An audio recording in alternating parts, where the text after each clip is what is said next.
ঋষিবাণীর আরো একটা নতুন পর্বে আমি অর্ণব আপনাদের সকলকে স্বাগত জানাই।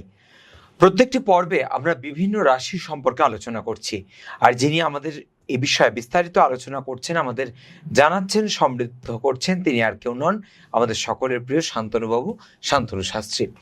নমস্কার সবাইকে। শান্তনুবাবু, আজ যে বিষয়টা আমরা জানতে চাইবো তা হলো মীন রাশি। মীন রাশির জাতক জাতিকার জন্য ভগবানের সবচেয়ে বড় শিক্ষা কি হতে পারে বলে মনে হয়? ঈশ্বর মিনকে এটা বারবার দেখান, প্রমাণ দেন যে আমি শুধু মন্দিরে নেই, আমি তোমার চেতনায় আছি, আমি তোমার আশেপাশে আছি।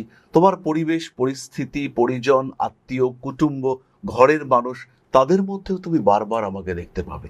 যারা তোমার উপকার করবে তারাই তোমার কাছে ঈশ্বর তুল্য, যারা তোমাকে একটু ভালো পথ দেখাবে তারাই তোমার কাছে ঈশ্বর তুল্য। আর মিন তাদেরকেই সেবা করেন। মিন রাশি বা লগ্নের মানুষ তারা অত্যন্ত সেবাপরায়ণ, তাদের মানুষের সঙ্গে অ্যাটাচমেন্ট অনেক বেশি। আর ঈশ্বর বারবার তাদের এই শিক্ষা দেন যে শুধু মূর্তির মধ্যে আমি নেই, তুমি যেদিকে তাকাও সেদিকেই তুমি আমাকে পাবে, এবং জগতের প্রত্যেকটি, বিশ্ব চরাচরের প্রত্যেকটি বিন্দুতে আমার মূর্তমান অস্তিত্ব বর্তমান। এইটা ঈশ্বর মিনকে বারবার শিক্ষা দিয়ে থাকেন। আর যতবার মিন বিপদে পড়েন, মিন কিন্তু বহু দিক থেকে সাহায্য পান, বহু জায়গা থেকে সাহায্য পান। আর মিন উপলব্ধি করেন যে কোনো অদ্ভুত পুণ্য বলে এই দিক থেকে যেন ঈশ্বর তাকে এই যাত্রা উতরে দিলেন। এটা কিন্তু মিনের ক্ষেত্রে আমরা বারবার দেখতে পাই। তার মানে মীন চলার পথে বিপদে পড়বেন, আবার সাহায্যও পাবেন। মীন রাশি সম্পর্কে তো আজকে আমরা অনেক কিছু জানলাম, কিন্তু আজকের একদম আলোচনার শেষ পর্বে একটা খুব গুরুত্বপূর্ণ বিষয় একটু জানতে চাইবো। বর্তমান সময়ে যদি আমরা দেখি, শিশুরা খুব অ্যাগ্রেসিভ হয়ে উঠছে। আগেও শিশুরা হয়তো রেগে যেত, কিন্তু তাদের মধ্যে এতটা অ্যাগ্রেসিভ ভাবটা ছিল না, কিন্তু এখনকার শিশুরা খুব অ্যাগ্রেসিভ হয়ে উঠছে। এ বিষয়ে কি বলবেন? এই বাচ্চাদেরকে যেভাবে বড় করা হয়, বাচ্চাদের মধ্যে থেকে বাবা মা তাদের না পাওয়া বিষয়গুলোকে এক্সপেক্ট করতে শুরু করেন। আর তার সঙ্গে সঙ্গে একটি বিষয় আমরা দেখি যে কম্পিটিশনের একটা মেন্টালিটি তাদের মধ্যে দিয়ে দেওয়া হয়। সমাজের মধ্যে এখন তো বহু বৈচিত্র্য রয়েছে, বিভিন্ন মানুষ, তাদের বিভিন্ন রকম মানসিকতা, অর্থনৈতিক অবস্থা, সামাজিক পরিকাঠামো। এই জায়গাটাতে বাচ্চাদের মধ্যে বেশ কিছু কমপ্লেক্স কাজ করে। কারোর মধ্যে ইনফিরিয়রিটি কমপ্লেক্স, কারোর মধ্যে সুপিরিয়রিটি কমপ্লেক্স, এবং এই কমপ্লেক্সগুলো থেকে তারা কিন্তু বেরোতে পারে না। তো এখান থেকে তারা অন্যদের প্রতি একটা ডমিনেট করে আনন্দ, প্রত্যেকটা মানুষের মধ্যেও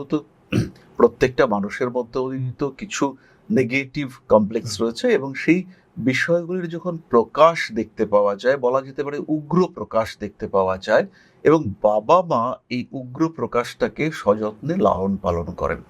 ওই মানুষটা, ও একটু গরিব, ওর সঙ্গে মেশা যাবে না, ওর সঙ্গে তুই মিশবি না, ও ভালো ছেলে নয়, এই যে ব্যাপারটা, এইটা কিন্তু সমস্যা এনে দেয় বাচ্চাদের ওপরে। আগে কি ছিল? আগে একটা সাম্য অবস্থা ছিল, সমস্ত শিশু একই পোশাক, একই গুরুর কাছে একই খাদ্য। এখন হচ্ছে কি, সমস্ত কিছু ডিফারেন্ট।